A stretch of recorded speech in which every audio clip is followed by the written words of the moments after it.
স্বাগত দীপ্ত রাতের সংবাদে আপনাদের সাথে আছি আমি আনোয়ারুল আলম। শুরুতেই জানাবো সংবাদ শিরোনাম। জ্বালানি তেল সংকটে বাড়ছে ভোগান্তি, জেনারেটর নিয়ে বিপাকে হাসপাতাল, শপিং মল ভবন মালিক। হামের উপসর্গ নিয়ে আরও 3 শিশুর মৃত্যু, চট্টগ্রামে উন্নত মানের ল্যাব থাকলেও নেই পরীক্ষা কিট।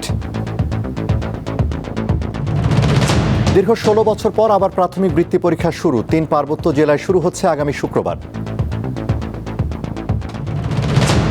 টাইম ম্যাগাজিনের 100 প্রভাবশালীর তালিকায় তারেক রহমান, গণতন্ত্র ও জনতার বিজয়ের স্বীকৃতি।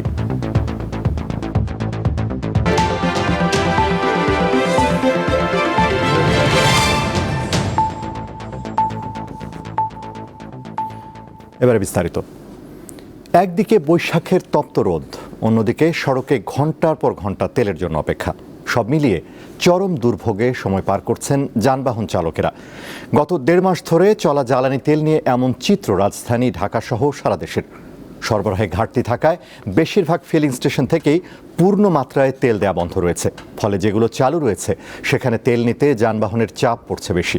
ফলে অনেক স্থানে অপ্রীতিকর ঘটনাও ঘটছে।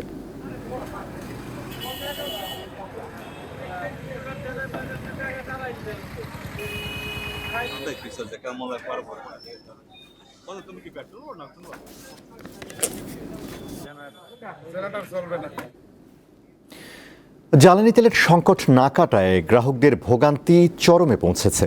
পাশাপাশি বড় বড় শপিং মল, হাসপাতাল আর আবাসিক ভবনে জেনারেটরের জন্য প্রয়োজনীয় ডিজেল না পেয়ে দুশ্চিন্তায় আছেন অনেকে। তেলের পাম্পগুলোর আশেপাশে যানবাহনের দীর্ঘ সারি এখন পরিচিত দৃশ্য। পাশাপাশি ভোগান্তি বাড়ছে শপিং মল, আবাসিক ভবন আর বেসরকারি হাসপাতালগুলোতেও। বিদ্যুৎ ও জ্বালানি সাশ্রয়ের লক্ষ্যে দেশের সকল শপিং মল ও দোকানপাট সন্ধ্যা 7টার মধ্যে বন্ধ রাখার নির্দেশ দিয়েছে সরকার। এর প্রভাব পড়ছে বেচা বিক্রিতেও। যতক্ষণ ইলেকট্রিসিটি থাকে ততক্ষণ ইলেকট্রিসিটিতেই চলে, আর যখন আপনার ইলেকট্রিসিটি চলে যায় তখন আপনার জেনারেটরে চলতো, কিন্তু বর্তমানে চলে না। এক ভাগ বেচা কিনা নেই, তো মানুষ চলবে কিভাবে? এতে আমরা কোনো দোকান ভাড়াও দিতে পারছি না, দোকানের গোডাউন ভাড়া দিতে পারছি, দোকান ভাড়া দিতে পারছি না, তেলের কারণে। আমাদের কাস্টমারগুলো হলো সন্ধ্যার পরে, আমাদের সারাদিন অফিস সারে কাস্টমার, সন্ধ্যার পরে আমাদের কাস্টমারগুলো আসে। এখন আমাদের বিরাট সংকটই চলতেছে। এটি রাজধানীর একটি বেসরকারি হাসপাতাল, যেখানে 24 ঘন্টায় নিরবিচ্ছিন্ন বিদ্যুৎ প্রয়োজন।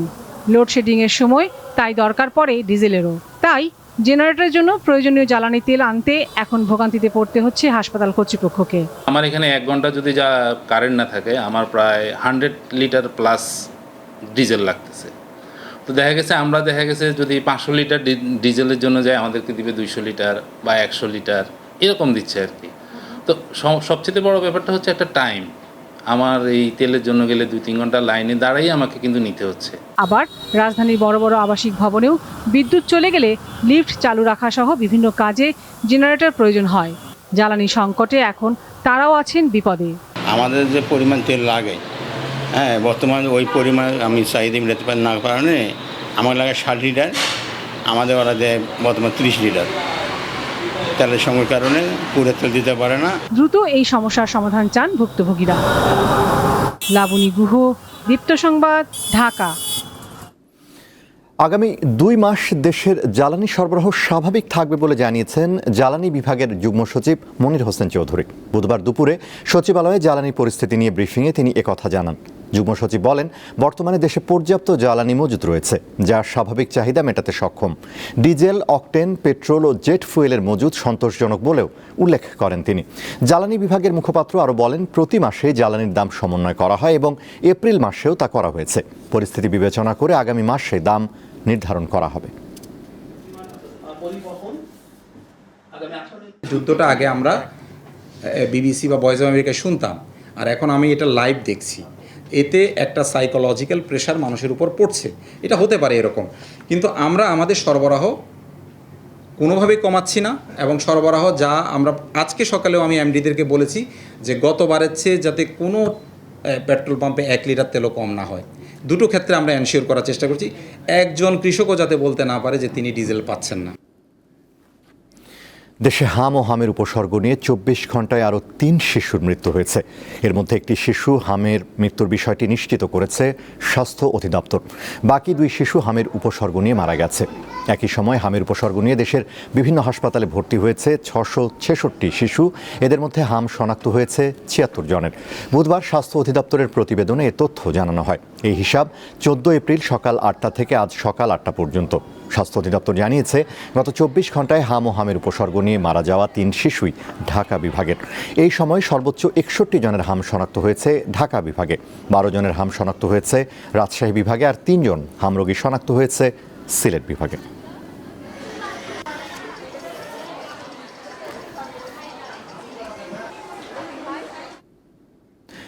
চট্টগ্রামে উন্নতমানের ল্যাব থাকলেও কিট সংকট ও অনুমতি না থাকায় হামের পরীক্ষা করা হচ্ছে না।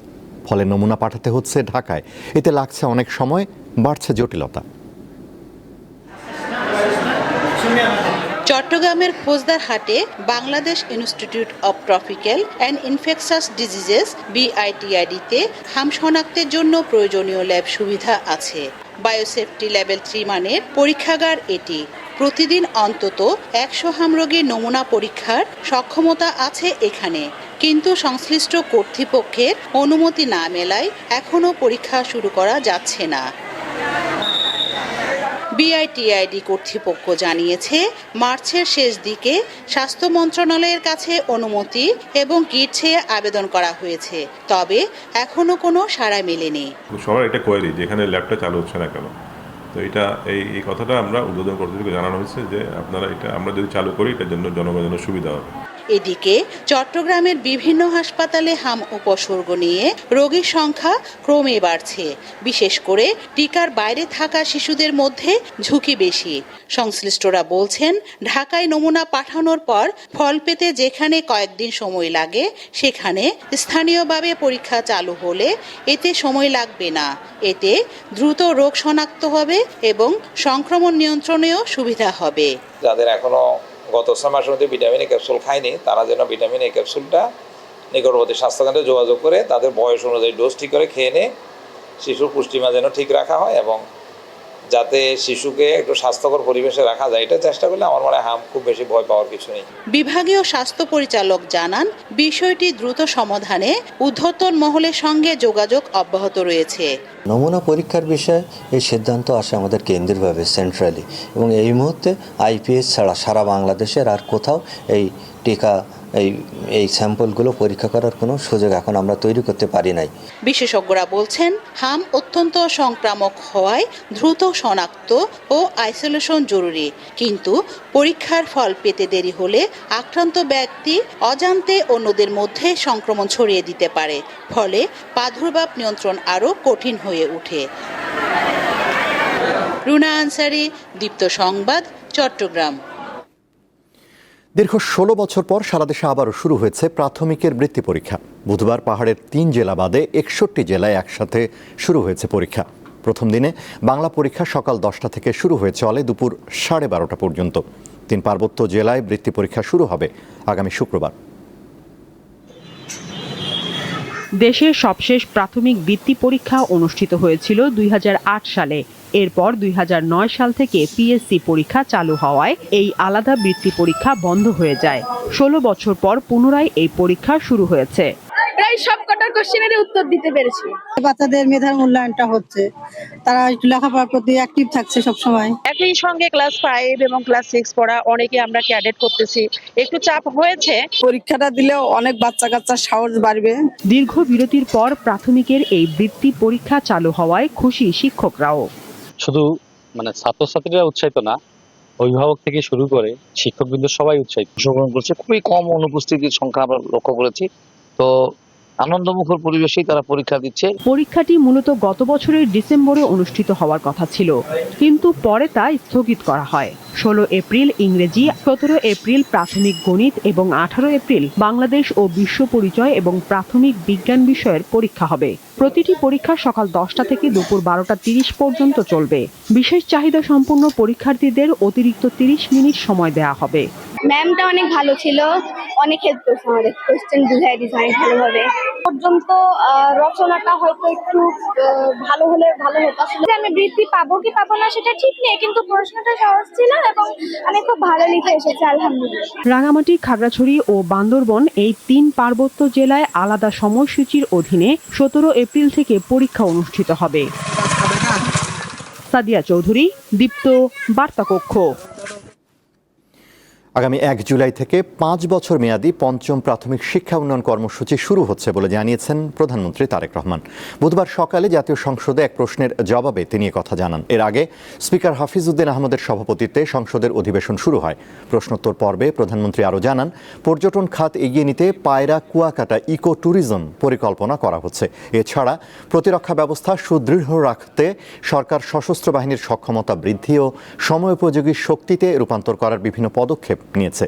প্রধানমন্ত্রী বলেন, সেনা, নৌ ও বিমান বাহিনীর জন্য উন্নত অস্ত্র, আধুনিক যুদ্ধবিমান, নৌযান ও সাবমেরিন, আকাশ প্রতিরক্ষা ব্যবস্থা এবং অত্যাধুনিক নজরদারি প্রযুক্তি সংযোজনের উদ্যোগ নেওয়া হয়েছে।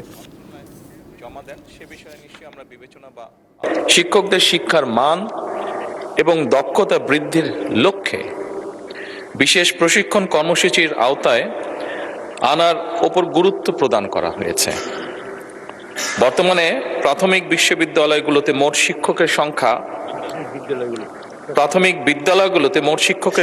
3,76,489 জন। এর মধ্যে চতুর্থ প্রাথমিক শিক্ষা উন্নয়ন কর্মসূচির আওতায় ইতিমধ্যেই 1,30,000 শিক্ষককে ইংরেজি বিষয়ে প্রশিক্ষণ প্রদান করা হয়েছে।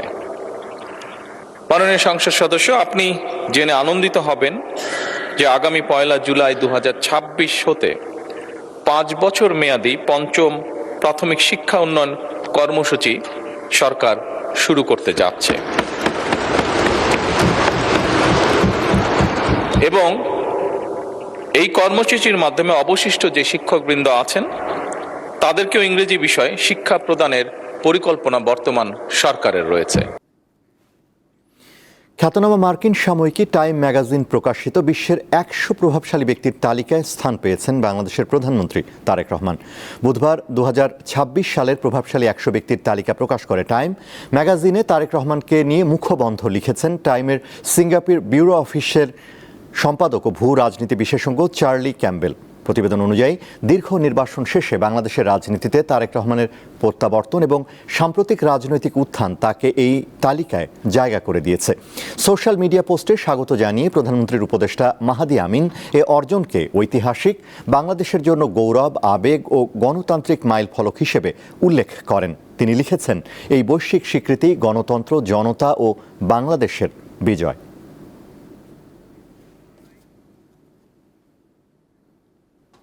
সংকট মোকাবিলায় জ্বালানি তেল সহ কৌশলগত পণ্যের মজুদ গড়ে তুলবে সরকার। এছাড়া মূল্যস্ফীতি কমাতে আমদানি নির্ভরতা থেকে বেরিয়ে আসার চেষ্টা চলছে। এজন্য আগামী 5 বছরের জন্য একটি অর্থনৈতিক কৌশলপত্র তৈরি করা হচ্ছে বলে জানিয়েছেন প্রধানমন্ত্রীর অর্থ ও পরিকল্পনা উপদেষ্টা রাশেদ আল মাহমুদ তিতুমির। বুধবার রাজধানীর আগারগাঁওয়ের পরিকল্পনা কমিশনে কৌশল তৈরি সংক্রান্ত পরামর্শ কমিটির প্রথম সভা শেষে তিনি কথা বলেন। উপদেষ্টা জানান, অর্থনৈতিক কৌশলপত্র বাস্তবায়নে গঠিত 33 সদস্যের কমিটি আগামী 2 মাসের মধ্যে কাজ শেষ করতে চায়। সংবাদ সম্মেলনে পরিকল্পনা প্রতিমন্ত্রী জোনায়েদ সাকি বলেন, সরকারি কাজের প্রতিবন্ধকতা হলে যে কোনো কিছু পুরোপুরি উচ্ছেদ করা যায় না, তাই চলমান প্রকল্পগুলো পুনরায় সজ্জিত করা হবে।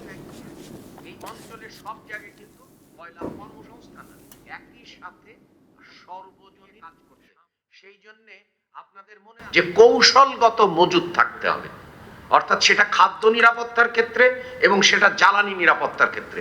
আপনারা বলেন কোন বেঞ্চমার্কিং আছে? আমি আমদানি নির্ভর করলাম কিন্তু এলএনজি স্টেশন নেই। আমি তেল শোধনাগার বললাম যে ERL 2 হবে কিন্তু সেটা অর্জিত হয়নি, বরং আগে 30 দিনের ক্ষমতা ছিল, এখন সেটা 17-15 দিনের নেমে যাচ্ছে। শত কোটি টাকা ব্যয় নির্মিত ফসল রক্ষা বাঁধই এখন সুনামগঞ্জের হাওরের ফসল নষ্টের অন্যতম কারণ বলে মনে করেন কৃষকরা। অপরিকল্পিতভাবে বাঁধ নির্মাণের কারণে এই অবস্থা তৈরি হয়েছে বলে মত তাদের। তবে অভিযোগ নাকচ করেছে স্থানীয় পানি উন্নয়ন বোর্ড। কেন বইয়া আমার ক্ষেতের সামনে বইয়া আমি বইয়া আল্লাহ আল্লাহ করে আমার ক্ষেতটা তো ফাইনাল লিয়া গেছে কি, তা আমি অনেক কিতা করি, ওই আমি কান্দাকুটি করিয়া বইয়া রয়েছি, আর অনেক আমার কোনো উপায় নাই। লেখানার বাচ্চা কাচ্চারা পড়াশোনায় করাইতাম কিরকম। এই যে দেখুন ভাই, এই যে ধানটা আশা আশা পানি তুলে যার এই বান দেওয়া আমরা তো ক্ষতি হয়েছে, লাভ হয়েছে না। লাভের লাগে কৃষকের লাগে বান দেওয়া হয়েছে, কিন্তু বান দেওয়ায় একটু পানিও যায় না, আর সম্পূর্ণ পানি দেশে রাখি বৃষ্টি পানি জন্য আমার ক্ষেতটা ধ্বংস হয়ে যায়। কৃষকদের এমন স্বপ্ন ভাঙার গল্প এখন সুনামগঞ্জের ঘরে ঘরে। যে বাঁধ রক্ষা করার কথা ছিল ফসল, সেই বাঁধেই কাল হয়ে দাঁড়িয়েছে কৃষকদের। আমার 18-16 একর জমি পানি চলে গেছি, মাত্র 5 একর জমি আছে বাসা, এটিও যাওয়ার পথে। এই বানটা যদি ছাড়তো তাহলে তো কিছুটা তো অন্ততপক্ষে খাওয়ার রিজার্ভটা তো অন্ততপক্ষে তোলা গেল না। যে পানিতে চলে যেতেছে ধানগুলা, এগুলা কিছু করার মতো না, এগুলো গরুরা কাটিয়া গরু ছাগলের ঘাস হিসাবে নিতেছি আমরা। এমন অবস্থা, প্রশাসনের কাছে বারবার যাওয়ার পরে প্রশাসনের কোনো পদক্ষেপ নিতেছে না। হাওর বলতে এই দিনের বেরিবাদ দেওয়াইছে, বেরিবাদ তো দেওয়ানি অর্থটা থেকে হাওর বাঁচানি। কৃষকদের সারা বছরের একমাত্র পুঁজি এই ফসল রক্ষা করতে সংশ্লিষ্ট কর্তৃপক্ষ কি ধরনের উদ্যোগ গ্রহণ করছে, চলুন জেনে আসি সেটি। বিভিন্ন জায়গায় তারা আতঙ্কিত যে তারা যদি বাঁধ কেটে দেয় এবং তার ডাউন স্ট্রিমে যদি পানি চলে আসে, তাহলে হয়তো তাদের ধান ডুবে যাবে। এই জন্য আসলে মূলত তারা কাটতে দিচ্ছে না। কিন্তু এই বাঁধগুলো যদি কেটে দেওয়া হয়, তাহলে কিন্তু আমাদের যে সুনামগঞ্জে হাওরের যে জলবদ্ধতা রয়েছে এবং সেগুলো কিন্তু ওই পানিটা কিন্তু রেগুলেটর দিয়ে বের হয়ে যাওয়ার কথা ছিল। পানি উন্নয়ন বোর্ড প্রশাসন তাদের কোনো ধরনের কোনো উদ্যোগ আমরা দেখছি না এই জলাবদ্ধতা নিরসনে। কিছু কিছু জায়গায় কৃষকরা তারা ধান বাঁচাইতে বাঁধ কেটে দেওয়ার প্রক্রিয়ায় চলে যাচ্ছেন এবং এখানেও কিন্তু তারা আইনিভাবে বাধাপ্রাপ্ত হচ্ছেন। পানি উন্নয়ন বোর্ড বাধা দিচ্ছে, প্রশাসন বাধা দিচ্ছে। কৃষকরা অভিযোগ করছেন অপরিকল্পিত বাঁধের কারণেই যেই ফসল আর কয়েকদিন পর বৈশাখে গড়ে তোলার কথা, সেই ফসলেই এখন তাদের চোখের সামনে বৃষ্টির পানিতে নষ্ট হয়ে যাচ্ছে। সামাজিক প্রতিষ্ঠা, অর্থনৈতিক মুক্তি ও স্বাবলম্বী হওয়ার আশায় পাহাড়ে অনেক নারী নিজেদের উদ্যোক্তা হিসেবে গড়ে তুলেছেন। তবে সহজ শর্তে ব্যাংক ঋণ না পাওয়া ও প্রশিক্ষণের অভাব সহ নানা কারণে বাধার মুখে পড়ছেন তারা। নানা প্রতিকূলতা ও সংকট পেরিয়ে ক্ষুদ্র ব্যবসা, বুনন শিল্প, জুম চাষ ও হস্তশিল্পের মাধ্যমে সফল উদ্যোক্তা হিসাবে গড়ে উঠছেন খাগড়াছড়ির পাহাড়ি নারীরা। উচ্চশিক্ষার পাশাপাশি মেধা ও শ্রমে স্বাবলম্বী হয়ে পরিবার ও সমাজের অর্থনীতিতে গুরুত্বপূর্ণ অবদান রাখছেন। চাকরির খোঁজে না ছুটে নিজেদের কর্মঠ করে গড়ে তুলছেন তারা। ঐতিহ্যবাহী থামি, পিনন এবং বাঁশ-বেতের সামগ্রী তৈরি করে স্থানীয় ও জাতীয় পর্যায়ে সুনাম অর্জনের পাশাপাশি অর্থনৈতিকভাবে ঘুরে দাঁড়াচ্ছেন নারী উদ্যোক্তারা। বর্তমানে খাগড়াছড়ি পার্বত্য জেলায় দেখা যায় আপনার উদ্যোক্তাদের সংখ্যা খুব বেশি, কিন্তু হিসাব করলে আপনি দেখবেন অর্ধেকই কিন্তু নারী। আর দেখবেন এখন উদ্যোক্তা হিসেবে যারা পেশায় চলে আসতেছেন তারা অধিকাংশই কিন্তু অনেক শিক্ষিত। পড়াশোনার পরে কিন্তু দেখা যায় আমরা নারীরা এখন ব্যবসায়টাকে একদম মেইন পেশা হিসেবেই কিন্তু বেছে নিচ্ছি। তাদের দাবি সরকারি সহায়তা, প্রশিক্ষণ প্রণোদনা এবং সহজ শর্তে ঋণ সুবিধা নিশ্চিত করা গেলে আরও স্বাবলম্বী হয়ে উঠবে পাহাড়ের নারীরা। আমি সরকারকে এবং ব্যাংকে আমি রিকোয়েস্ট করব যে আসলে আমাদের যে উদ্যোক্তা আছেন তাদের দিকে সুদৃষ্টি দিয়ে আমাদেরকে কিছু সহজ শর্তে যদি কিছু আমাদেরকে ঋণ দেওয়া হয়, তাহলে আমরা সামনে আবার এগিয়ে যাওয়ার চেষ্টা করব। আমাদের এখানে অনেক কাঁচামালের সহজলভ্যতা রয়েছে, কিন্তু সঠিক প্রশিক্ষণের অভাবে আমরা সেগুলো কাজে লাগাতে পারি। নারীদের আত্মনির্ভরশীল ও উদ্যোক্তা হিসাবে গড়ে তুলতে প্রশিক্ষণের পাশাপাশি বিভিন্ন ধরনের সহযোগিতা দিয়ে যাচ্ছে মহিলা বিষয়ক অধিদপ্তর। খাগড়াছড়িতে যে নারী উদ্যোক্তারা এখন এসেছে, প্রায় সবাই ভালো শিক্ষার পাশাপাশি ওরা শুধু চাকরির জন্য অপেক্ষায় না থেকে, অন্যের মুখাপেক্ষী হয়ে না থেকে ওরা নিজেরাই উদ্যোগ গ্রহণ করছে, বিভিন্ন উদ্যোগ গ্রহণ করছে এবং সেই সাথে নিজের ভাগ্য উন্নয়নের জন্য তো কাজ করছে এবং পিছিয়ে পড়া যে নারীরা আছে তাদের ভাগ্য উন্নয়নেও কাজ করছে। আর এক্ষেত্রে মহিলা বিষয়ক আমরা যেটা করছি, তাদের উদ্যোগকে সামনে নিয়ে যাওয়ার জন্য আমরা আমাদের মহিলা বিষয়ক অধিদপ্তরের তরফ থেকে যে ধরনের সহযোগিতা প্রয়োজন হয় আমরা সেটা দিচ্ছি। নারী উদ্যোক্তাদের মতে দক্ষতা বাড়াতে প্রশিক্ষণের পাশাপাশি প্রয়োজন নীতিগত সহায়তা। তাহলেই পাহাড়ে গড়ে উঠবে আরও শত শত উদ্যোক্তা। সানজিদা স্নিগ্ধা, দীপ্ত, বার্তাকক্ষ। রাজধানীর বনানী কাঁচা বাজারের পাশের একটি বহুতল ভবনে অগ্নিকাণ্ডের ঘটনা ঘটেছে। এতে হতাহতের কোনো ঘটনা ঘটেনি, ক্ষয়ক্ষতির পরিমাণও জানা যায়নি। বুধবার সন্ধ্যা 6:30টার দিকে বনানীর 12 নম্বর সড়কের 44 নম্বর ভবনের 9 তলায় একটি কাপড়ের গুদামে আগুন লাগে। ফায়ার সার্ভিসের 8টি ইউনিট প্রায় 2 ঘন্টার চেষ্টায় রাত 8:30টার দিকে আগুন নিয়ন্ত্রণে আনে। ফায়ার সার্ভিস জানায়, আগুন লাগার পরপরই ভবন থেকে সবাই নিরাপদে বের হয়ে যায়। প্রাথমিকভাবে ধারণা করা হচ্ছে বৈদ্যুতিক শর্ট সার্কিট থেকে আগুনের সূত্রপাত হয়েছে।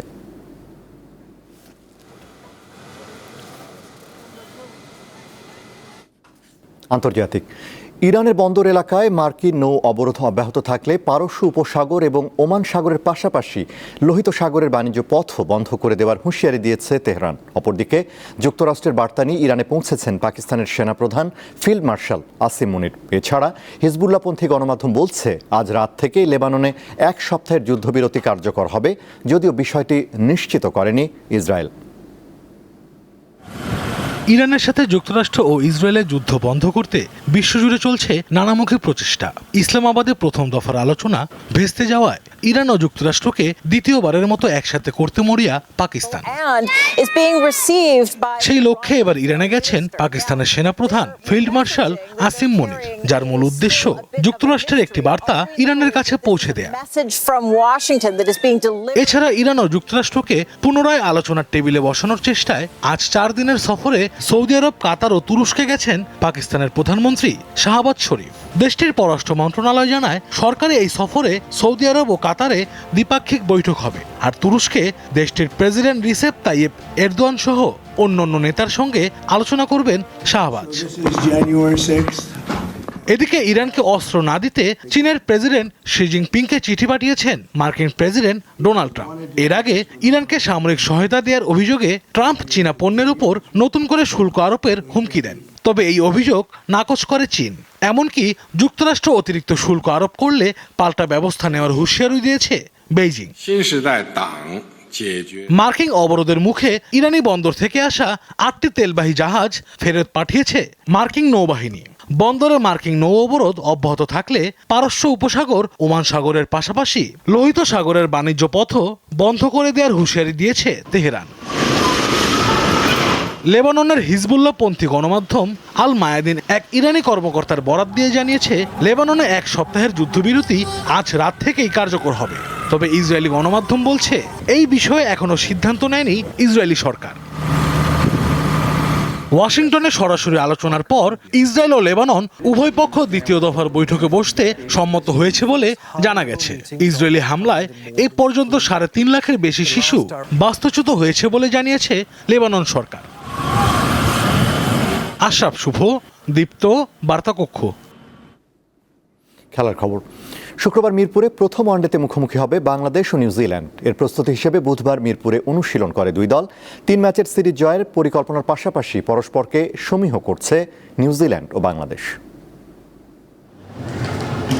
সাদা বলের সিরিজ খেলতে 13 এপ্রিল ঢাকায় এসেছে নিউজিল্যান্ড দল। কিউইদের এই সিরিজের স্কোয়াডে আছে বেশ কিছু নতুন মুখ। আইপিএলে ব্যস্ত থাকায় বাংলাদেশ সফরে আসেননি নিয়মিত অধিনায়ক মিচেল সেন্টনার, অভিজ্ঞ গ্লেন ফিলিপস, ডেভন কনওয়ে, ফিন অ্যালেনের মতো তারকা ক্রিকেটাররা। বাংলাদেশ সফরের স্কোয়াডে তাই দ্বিতীয় সারির দল হিসেবে দেখছে অনেকে। তবে এমনটা মানতে নারাজ বাংলাদেশ দলের প্রধান কোচ ফিল সিমন্স। আমি দ্বিতীয় সারির দল বলবো না। আমার মনে হয় যে কোনো দেশ যে দল পাঠায় সেটাই তাদের সেরা দল, বিশেষ করে নিউজিল্যান্ডের মতো দেশের ক্ষেত্রে। এই খেলোয়াড়রা সবাই ঘরোয়া ক্রিকেটের সব ফরম্যাটেই অনেক ম্যাচ খেলেছে, তাই তারা অভিজ্ঞ এবং পরিণত ক্রিকেটার। তিনি জানান, বাংলাদেশ ক্রিকেটের নেতৃত্বের পরিবর্তনে দলে কোনো প্রভাব ফেলেনি।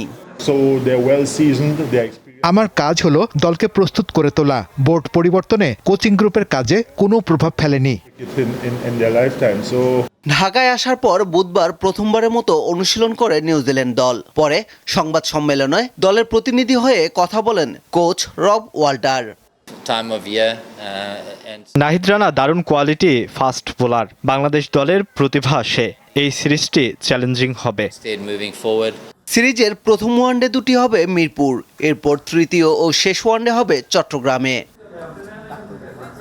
পারভেজ খোকন, দীপ্ত স্পোর্টস। শেষ করব দীপ্ত রাতের সংবাদ। তার আগে সংবাদ শিরোনামগুলো জানাবো আরও একবার। জ্বালানি তেল সংকটে বাড়ছে ভোগান্তি। জেনারেটর নিয়ে বিপাকে হাসপাতাল, শপিং মল ভবন মালিক। আমের উপসর্গ নিয়ে আরও 3 শিশুর মৃত্যু। চট্টগ্রামে উন্নত মানের ল্যাব থাকলেও নেই পরীক্ষা কিট। দীর্ঘ 16 বছর পর আবার প্রাথমিক বৃত্তি পরীক্ষা শুরু। 3 পার্বত্য জেলায় শুরু হচ্ছে আগামী শুক্রবার। এবং টাইম ম্যাগাজিনের 100 প্রভাবশালীর তালিকায় তারেক রহমান, গণতন্ত্র জনতার বিজয়ের স্বীকৃতি।